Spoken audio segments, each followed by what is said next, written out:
You think with Courtney gone, I'm gonna go rushing back to Nicholas? Well, sorry to blow your plans, Carly, but it's not gonna happen. Well, here's a newsflash, Emily. You and Sonny aren't gonna happen either. Courtney! Don't do this. We're divorced, Carly. Free to do whatever we want to do.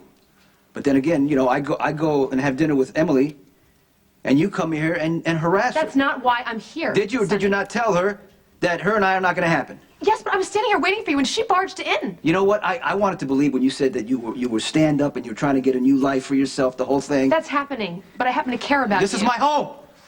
You don't get to barge in here and harass Emily whenever you feel like venting. I'm here looking for Jason because he didn't show up at Manny's trial. And if he doesn't show up by 6 o'clock, they're going to hold him in contempt.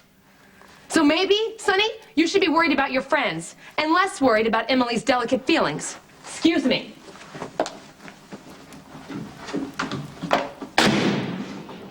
Hey, guess where I am right now?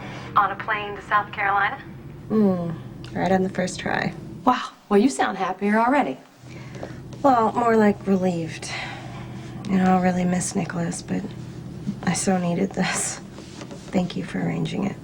Well, hey, what are friends for? Besides, there's no way you could think clearly here. Everything's so crazy in Port Charles. I mean, with Jax pressuring you and Nicholas confusing you, there's no way that you could separate what you wanted from everyone else's agenda. In South Carolina, you can take care of yourself and the baby. You know, I saw Nicholas before I left. I broke up with him. So, you told them both you were leaving? Actually, I didn't have the courage to do it in person. I wrote letters to both Nicholas and Jax. Okay, they're going to freak. And they're gonna pressure you and try and get you to tell them where I am, which you can't, no matter who you think I should be with. I promised you I wouldn't tell anybody where you are, and I'm not going to, okay? Okay, thanks. Stop worrying about this, and you just concentrate on my future godson or goddaughter, okay? I will. Bye. I don't care what you promised, Courtney. I want you to tell me where she is. I love Courtney, okay?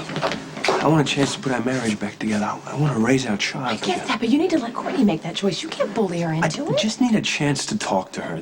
That's all. You're wasting your breath because I'm not going to tell you where she is. Look, you know that Nicholas is going to get back together with Emily eventually. It's just a given. And he's going to break Courtney's heart. Courtney has to figure that out on her own. You're her best friend. Exactly, which is why I'm not going to tell you where she is.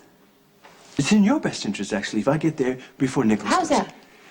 Because if Nicholas sees us together, he's going to go running right back to Emily, okay? Which is going to leave Sonny free to go back to you. Everyone lives happily ever after. Miss Quartermain, you heard Dr. Scorpio testify about the AV malformation in Mr. Ruiz's brain that caused his aggression. She also stated that he had an operation which alleviated this condition and made him essentially a different man. I'm not a doctor. Well, no, but you do have a brother who suffered a serious brain injury. Objection, Your Honor. This line of inquiry has no relevance to the case. I intend to prove relevance, Your Honor. I'll allow it. Please continue. Thank you. Can you tell us about your brother, Jason? Isn't it a fact that he had no memory at all of even being your brother after his accident and the surgery? Yes. How would you characterize your brother before the accident? He was in medical school. He was close to his family. Preppy. A preppy medical school student. The golden boy of one of the wealthiest families in the state. Would that be accurate? Yes. And yet he threw his whole life away. Dropped out of medical school, he cut himself off from his family, and he started working for Sonny Corinthos. The family was smothering him. They were trying to force him into being the person he was before the accident. But they couldn't do it. No. Were there any noticeable changes in Jason's personality? A little less outgoing. He was more reserved. More cold-blooded, more ruthless? No, Rick, I didn't say that. He is your brother. Objection, Your Honor. Defense is practically stuffing words into the witness's mouth. Objection sustained. Rephrase your question. Yes, Counsel. Your Honor. I'm sorry. Did anybody ever question the change in your brother or think that he was faking it? No. Okay, so in essence, you're saying that a person's character can be completely altered as a result of a brain trauma, that they can, in effect, become a different person. Objection, Your Honor. Defense continues to lead the witness. Did this man even go to law I school? will withdraw, Your Honor, and yes, Harvard. Thank you, summa cum laude. No more questions. You may step down.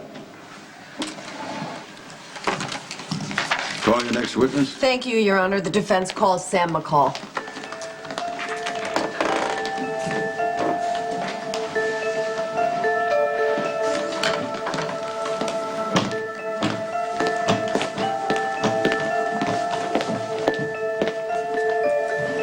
Raise your right hand.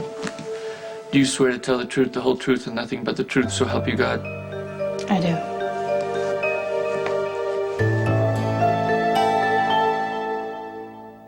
You're Jason Morgan's fiance, is that correct? Yes.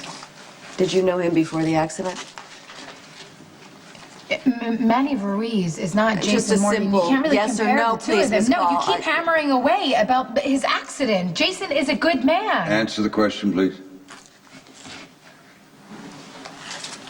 No, I did not know Jason before the accident. So you expect this court to believe that you're intimate with a man, yet you know nothing about the enormous change? Yeah, I really don't care what the court believes. Answer the question, Miss McCall.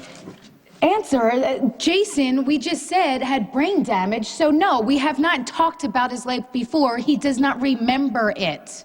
Did Mr. Morgan talk to you about what he does for a living? He's a coffee importer. That's interesting, because Mr. Morgan's been arrested for murder, for attempted murder, for arson, and a warehouse bombing. Do those sound like the activities of a coffee importer? He has never been convicted of any of those charges. Ms. McCall, I'm going to remind you that you're under oath, and a failure to tell the truth may result in a charge of perjury. Now, isn't it true that Jason Morgan is a professional killer? Come on. Your Honor.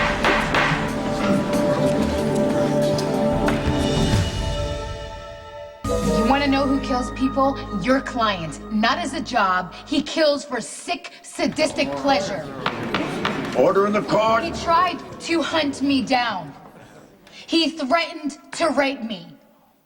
Your Honor, the witness's statement is highly prejudicial and has absolutely nothing to do with the question that she was just asked. Miss McCall, you're edging close to contempt of court. Manny terrorized me over and over again. And then he attacked me in the holding room. Look at my shirt, he ripped it. But you know what, Manny? You are a pathetic coward who is hiding behind a brain injury. Are you getting this down over there? Manny Ruiz is a little man who is all talk and no action. McCall, I order you to stop. Who couldn't finish what he started.